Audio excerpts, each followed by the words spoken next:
Bonjour chers élèves, j'espère que vous vous portez bien. Alors, à travers cette vidéo, je vais présenter une leçon de langue et de communication. Alors, cette leçon portera sur l'expression de but. Très bien. Alors, ma première question est la suivante. Qu'est-ce que la notion de but? Nous appelons but ce que le sujet se propose d'atteindre, c'est-à-dire son intention lorsqu'il accomplit une action. Donc le but n'est pas un fait réalisé, mais seulement envisagé. Très bien. Donc à travers cette leçon, nous allons apprendre ensemble quels sont les moyens de langue, quels sont les outils de langue qui vont vous permettre d'exprimer le but. D'accord? Évidemment, il y a différents outils.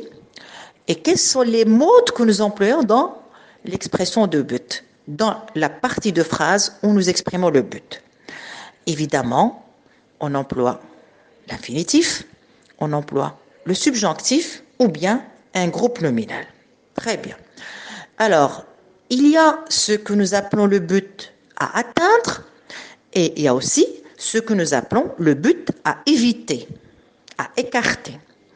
Alors, dans un premier temps, nous allons apprendre comment exprimer le but à l'aide d'un infinitif. D'accord? Et on va observer les deux phrases suivantes. Je me prépare, je partirai en vacances. Je me prépare, c'est la première phrase. Je partirai en vacances, la deuxième phrase. Donc, quelle est l'intention du sujet? C'est partir en vacances. Pouvons-nous dire que l'action de partir aura certainement lieu?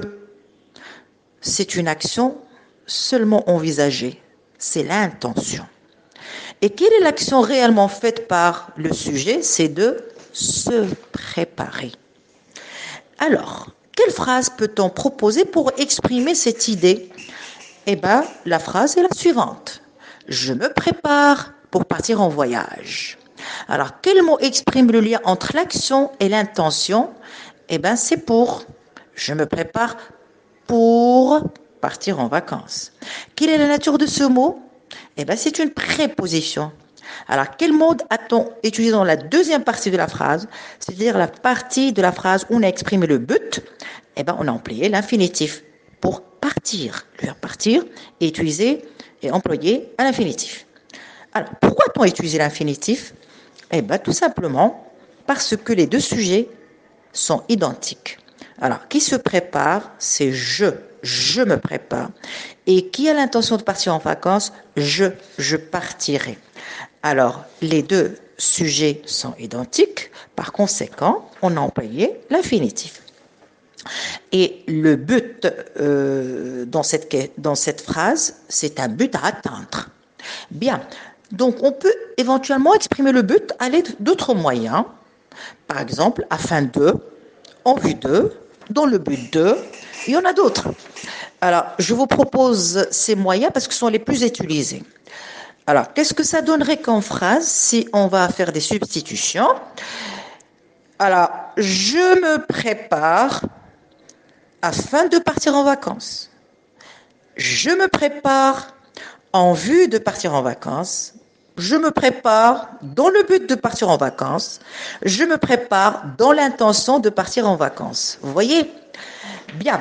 Alors maintenant, on va observer la phrase suivante. Donc cette phrase, on a déjà exprimé ici le but. Alors, il court de peur de manquer son train. Bien. Alors, quelle est l'action réellement faite dans cette phrase? C'est courir. Il court. Alors, et manquer son train, est-ce le but à atteindre? Non, c'est un but, mais c'est un but à éviter. Le sujet court, alors il ne veut pas manquer son train. C'est le but à éviter. Alors, le sujet voudrait éviter de manquer le train.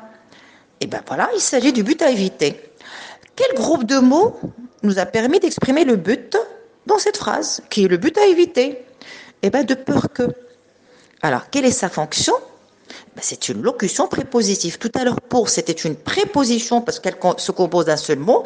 Et là, c'est une locution prépositive parce qu'il y a plusieurs mots. Très bien. Par quel autre groupe de mots peut-on exprimer le but à écarter ou bien à éviter?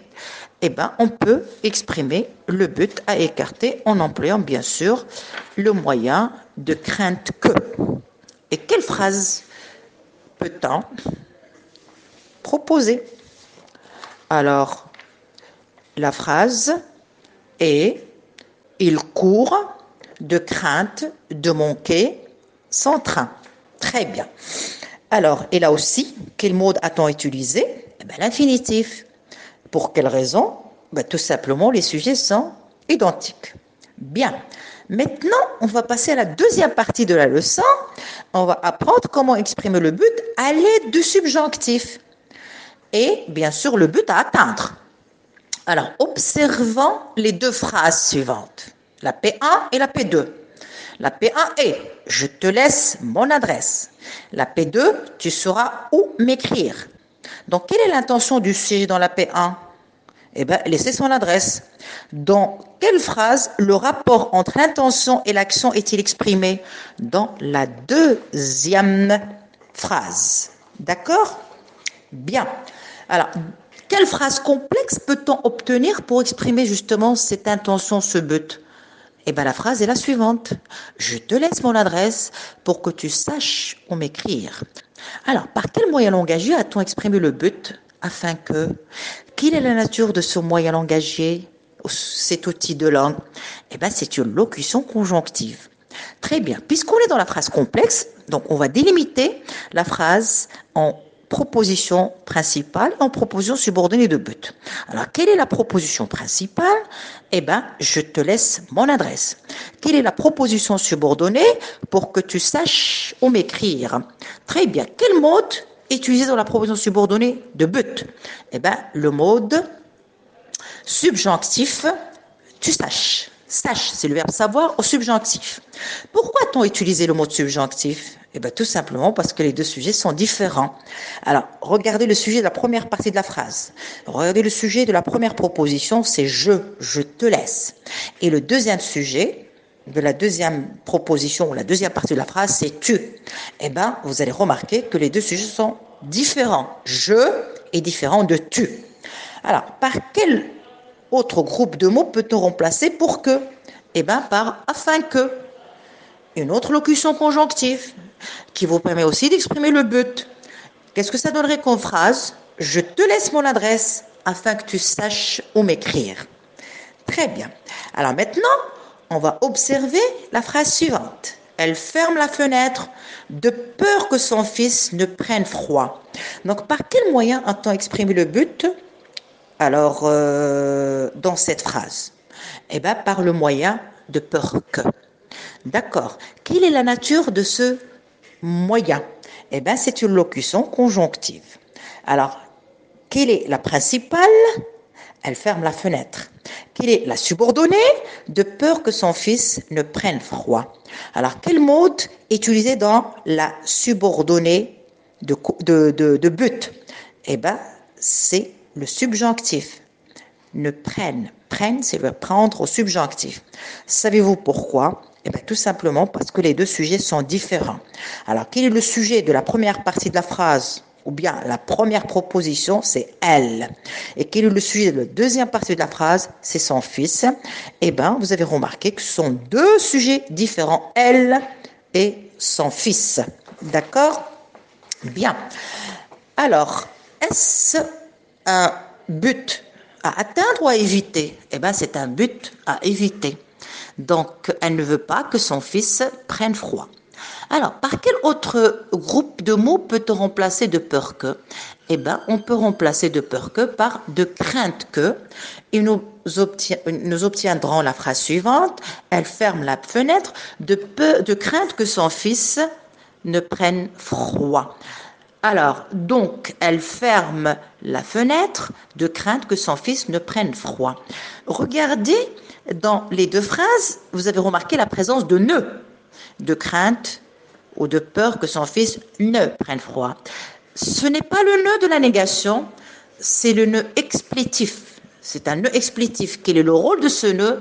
C'est tout simplement pour enjoliver la phrase. Voilà. Bien. Alors, je vous propose la phrase suivante. Les professeurs se réunissent pour le choix de l'examen. Ou bien, les professeurs se réunissent pour le choix du sujet. D'accord? Alors, ici, par quel moyen a-t-on exprimé, bien sûr, le but? Eh bien, par pour le choix.